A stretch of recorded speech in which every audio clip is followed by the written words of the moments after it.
Assalamualaikum warahmatullahi wabarakatuh. Salam tua gapat manam jupanando. Ketemu lagi kita di sana kita bro. Jadi kemarin kita mendapat berita duka, yaitu orang tua di lingkungan kita, ibunda di lingkungan yang menjadi orang tua kita di lingkungan. Dulu kita satu RT, karena jumlah kakaknya bertambah lebih dari 50 kakak, akhirnya dibagi dua dan kita berpisah dari tadinya RT 3 menjadi RT dibagi dua jadi RT 3 dan RT 6. Nah, ibunda ini ada di RT 3 yang mana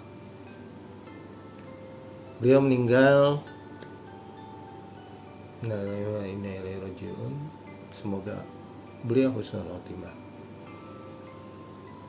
Beliau meninggal karena sebelumnya terpapar oleh COVID-19. Sebetulnya permasalahan infeksi COVID-19-nya telah selesai, tapi simptom permasalahan di paru-parunya yang berlanjut, yang akhirnya kemarin Minggu sore kita semua mendapat berita duka tentang ibunda yang meninggal dunia, meninggalkan kita semua di bulan suci Ramadan ini. Dan semoga beliau adalah husnul khotimah. Jadi COVID-19 ini benar serius, bukan main-main, bukan abal-abal. Ya, kenapa pemerintah melarang mudik? Harap dipahami gitu loh. Kita memang 94% semuanya yang terpapar virus COVID-19 kemungkinan akan sembuh sendiri. Tapi ada 6% dari saudara kita, 6% dari saudara kita, 6% dari 270 juta jiwa yang mempunyai hipersensitif. Kalau terpapar COVID-19 akan mempunyai pemberatan sampai ke paru-paru seperti yang terjadi pada ibunda kita. Jadi tolong dipatuhi itu. Pemerintah melarang mudik adalah untuk keselamatan saudara-saudara kita yang di daerah. Karena kenapa? Kita yang ada di kota ini interaksinya sangat dekat, sangat kompleks. Dan kita nggak tahu bahwa kita tuh diantara kita tuh mungkin sudah terpapar virus COVID-19, tapi termasuk dalam golongan yang OTG, orang tanpa gejala, atau orang yang mempunyai gejala sedikit. Nah, ini yang harus diwaspadai. Ya, usulnya, idealnya, ya kan? Kenapa di Jakarta ada kluster kantoran? Kenapa ada di daerah-daerah yang padat? Kenapa pemerintah sangat concern dengan tempat-tempat kerumunan massa? Karena virus ini sangat cepat menular dan beberapa di antara kita terpapar dan akan menularkan tanpa kita sadari. Ya. Idealnya sama ini kan kita cuma pakai termogan untuk mengecek temperatur, dan itu sebetulnya tidak sangat efektif. Karena kalau yang OTG atau yang mempunyai gejala sedikit nggak ada gunanya. Yang benar adalah dengan swab antigen atau PCR untuk tahu siapa yang terpapar atau tidak terpapar. Tapi itu kan mahal mehong banget, nggak mungkin dikerjain setiap minggu. Idealnya paling tidak setiap minggu, setiap karyawan, setiap sekolah, atau apalagi nanti kalau sekolah udah masuk, ya kan, udah terbuka open, harusnya ada screening untuk mengetahui gimana caranya terpapar atau tidak terpapar, membawa atau tidak membawa virus COVID-19 dengan swab antigen atau PCR. Tapi kan mahal, nggak mungkin dikerjain.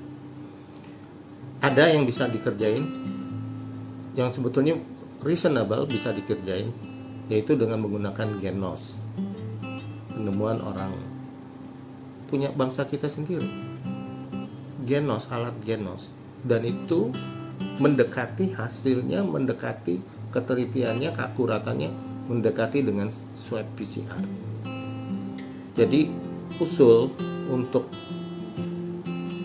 Bapak Wali Kota, Presiden, Menteri Pendidikan, semuanya yang berwenang untuk pusat-pusat pembelanjaan, pusat perkantoran, sekolah-sekolah diharuskan mempunyai alat genos. Dan orang tua kita semua harus kesadaran membeli plastik genos. Supaya gimana caranya ini kita bisa saling menjaga. Kalau cuma termogan tidak akan bermanfaat. Karena yang berbahaya itu adalah yang orang tanpa gejala. Kamu mempunyai gejala sedikit, itu yang berbahaya. Bukan yang sakit. Kalau yang sakit dia akan, karena virus COVID-19 ini ketika Anda mengalami pemberatan dalam 5 hari Anda akan masuk ICU.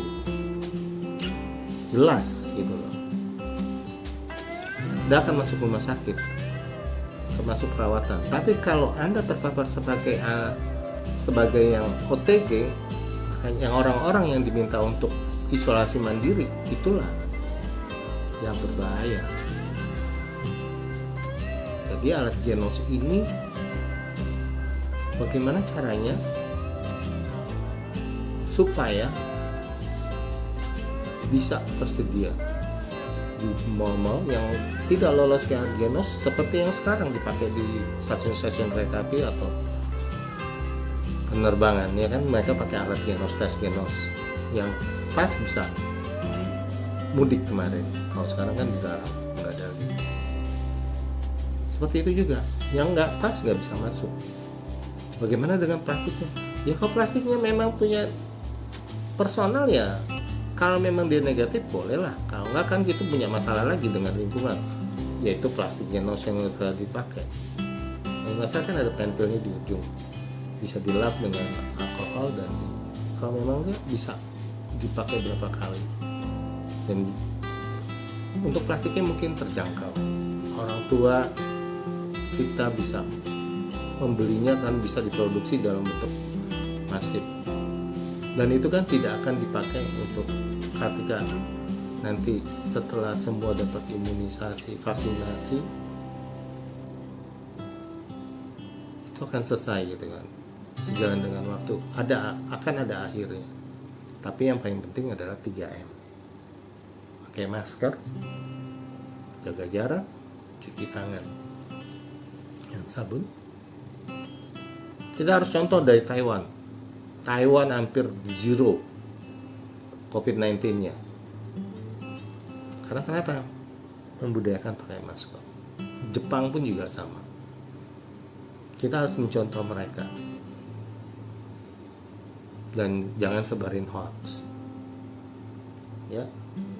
Dan jangan terlalu panik ketika sakit juga. Jangan yang sakit jangan dibebanin untuk, karena ada beberapa perusahaan karyawannya sakit disuruh swab.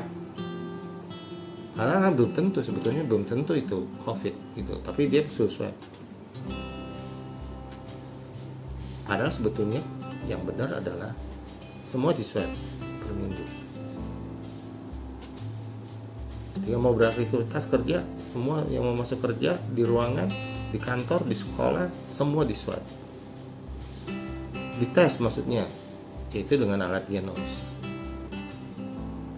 Jadi screeningnya pun tetap jalan, jangan dengan udah harus ditinggalin. Oke? Salam serius COVID-19.